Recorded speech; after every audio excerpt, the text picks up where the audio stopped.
Meus irmãos e minhas irmãs, nós vamos tratar hoje de uma das passagens belíssimas da Palavra de Deus. No capítulo 16 do Evangelho de São Marcos, exatamente no versículo 15, diz a Palavra de Deus. E aqui são palavras de Jesus. Ide ao mundo inteiro, proclamai o Evangelho a todas as criaturas. Nós vamos nos ater apenas a este pequeno trecho, mas de grandiosa significação para todos nós que somos cristãos e temos Jesus Cristo como nosso Senhor e Salvador, temos o Espírito Santo como nosso santificador e temos o Deus Pai como nosso Criador. Então, ide ao mundo inteiro, proclamai o Evangelho a todas as criaturas. Está aqui no capítulo 16, versículo 15 do Evangelho de São Marcos. E esta passagem, ela é muito significativa para nós. Na trajetória de Jesus, sua missão salvífica, porque Jesus veio ao mundo, tornou-se homem como nós, tornou-se pessoa como nós, conviveu conosco, no nosso meio, nesta terra, por 33 anos, né? E ele teve uma trajetória que nós conhecemos, trajetória que está descrita na sua Boa Nova, na Palavra de Deus, em todo o Novo Testamento. Jesus, quando disse isso aos discípulos, vou repetir, ide ao mundo inteiro, proclamai o Evangelho a todas as criaturas. Jesus o fez no último capítulo do Evangelho de Marcos, São Marcos, o fez depois de glorificado. Jesus teve o último encontro aqui com os discípulos antes de subir para o Pai. Jesus estava glorificado, né? Ele já tinha passado pelo mistério da ressurreição. E qual o significado disso? O significado disso é que Jesus nos deu uma ordem com a autoridade de Jesus crucificado, de Jesus glorificado. Jesus glorificado é o Jesus que está habilitado para voltar à glória do Pai, de sentar-se ao lado direito do Pai no céu, com a incumbência de julgar o tempo certo, no tempo dele, os vivos e os mortos. E ele deixa, dentre tantos e tantos conselhos e ordens, melhor dizendo, ordem com a autoridade de Deus, Filho, a incumbência aos discípulos. Ide ao mundo inteiro e proclamai o Evangelho a todas as criaturas. Ou seja, ide pelo mundo inteiro, apresentar, proclamar, ensinar a boa nova a todas as criaturas. A salvação, o mistério da salvação a todas as criaturas. Muito bem. E aqui nós vemos que esta é uma missão que cabe a todos nós, cristãos. Nós sabemos que a igreja tem os seus sacerdotes, tem aqueles que têm a incumbência de fazer isso, mas a messe é grande e os operários são poucos, como diz a própria Palavra de Deus, a própria Boa Nova. Então cabe a nós a incumbência também de proclamarmos a Palavra de Deus. Esta é uma ordem.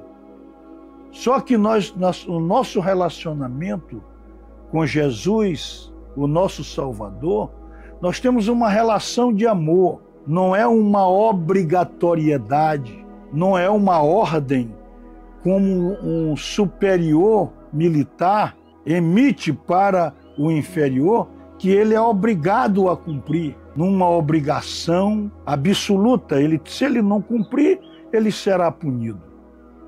A ordem de Jesus é uma ordem de autoridade e uma ordem de amor. Jesus quer que façamos isso por amor a Ele, por amor à sua causa, por amor a Deus. Então essa é uma ordem que está exatamente definida como uma ordem de amor. Ide por todo mundo, né?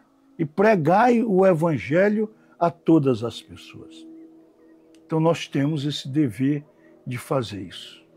Nós sabemos, por exemplo, que Paulo percorreu na sua época quase que todo mundo, ou o mundo que ele poderia percorrer à sua época, pregando o evangelho.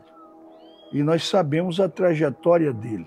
Hoje nós temos as redes sociais, temos outras formas também, mas aqueles que se destinam e podem se destinar a outros países, a outras cidades, a outros continentes, enfim, e pregar o evangelho, porque esta é a maior missão que Jesus nos dá.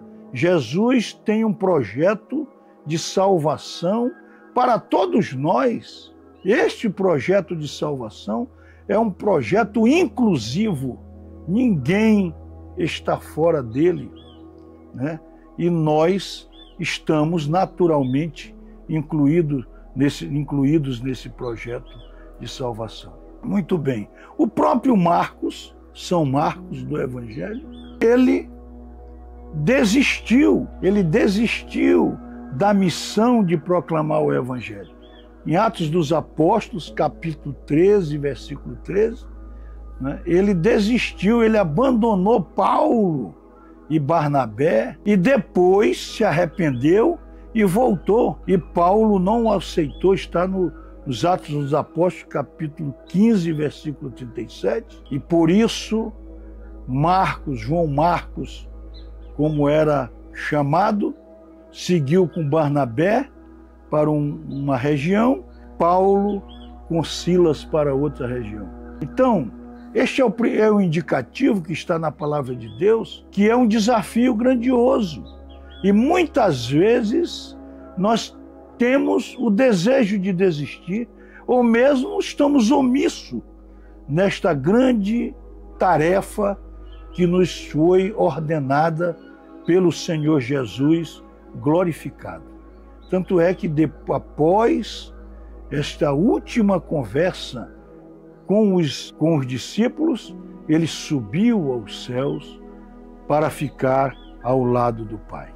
Então esta missão de proclamar a palavra de Deus é uma missão nossa, dentro da nossa casa, para os nossos filhos, para os nossos amigos, no nosso trabalho, enfim, onde estejamos, nós temos esta incumbência de proclamar a palavra de Deus, a incumbência de evangelizar. E para isso, nós temos que adotar uma série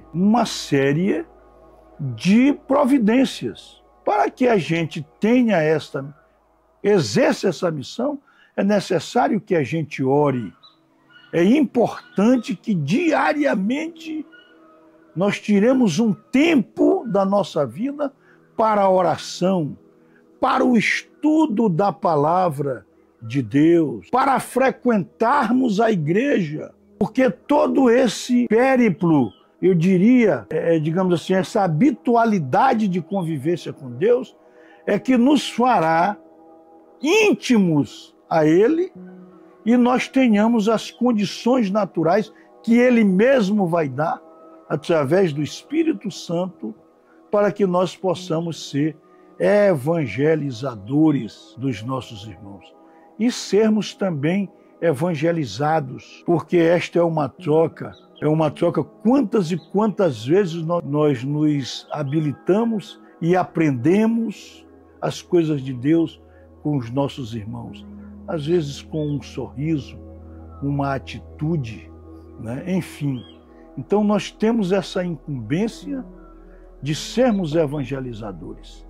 da palavra de Deus, de falarmos de Deus, de dizermos das maravilhas de Jesus. Nós temos a incumbência de levar uma palavra para os nossos irmãos e irmãs que sofrem, daquelas que precisam de solidariedade, de um ombro amigo, às vezes até no silêncio. Eu me lembro da passagem de Lucas, São Lucas, no capítulo 2, versículo 19, quando Maria assistia, né, à adoração ao filho nascido pelos reis magos, ela ficava ali olhando em silêncio, né, em silêncio e meditando no seu coração tudo aquilo. Isso também, o silêncio, também é parte da evangelização. É preciso que nós tenhamos na nossa mente que essa incumbência não são só dos presbíteros, não são só daqueles que têm, né, a unção de Deus para isso. Nós também, como leigos, nós temos esse dever. Neste momento, é importante também que nós somos chamados a sermos imitadores de Cristo. A sua missão, Cristo foi um evangelizador. Cristo pregava para as multidões. Cristo falava em particular com as pessoas. Cristo atendia as pessoas, né? Então, tudo aquilo que Cristo fazia, nós também temos a incumbência, o dever cristão de fazer, porque nós somos imitadores de Cristo. Paulo, na primeira carta aos Coríntios, no capítulo 11, versículo 1, ele disse: sede meus imitadores, como eu sou de Cristo. Então, nós somos imitadores de Cristo. Na carta aos Efésios, no capítulo 5 dos Efésios, sede, pois, imitadores de Deus, como filhos amados. Então, aquilo que Deus fez, cabe a nós fazermos também. E aqui eu queria, nesta oportunidade, falar da obediência. Uma das características marcantes de todos os cristãos. Você identifica o cristão pela sua obediência, pela sua submissão, pela sua natural mansidão. Todo cristão é manso. Todo cristão, ele traz consigo a verdadeira face da obediência. E da obediência, a submissão. Jesus, quando nasceu, 40 dias após o seu nascimento, Jesus, que era o Filho de Deus único, Jesus, que era o Messias, ele foi apresentado no templo, está lá no capítulo 2 do Evangelho de São Lucas, narrado dos versículos 22 a 40, né? É narrada a apresentação de Jesus no templo, como todas as crianças de sua época. Então, Jesus ali apresentado como qualquer outra criança, apesar dele ser o Messias, é uma prova inconteste da sua humildade. Os seus pais adotivos, Maria e o José, o apresentaram no templo como todas as crianças. Aqui está o dever da obediência. Jesus, nas bodas de Caná, quando Maria suplica a ele, pede a ele, né, que providencie vinho para aquela festa, foi um pedido de Maria, está descrito no Evangelho segundo de São João. Jesus diz: não é a minha hora, mas satisfez a vontade de Maria, sua mãe, e ali ele demonstrou plena obediência.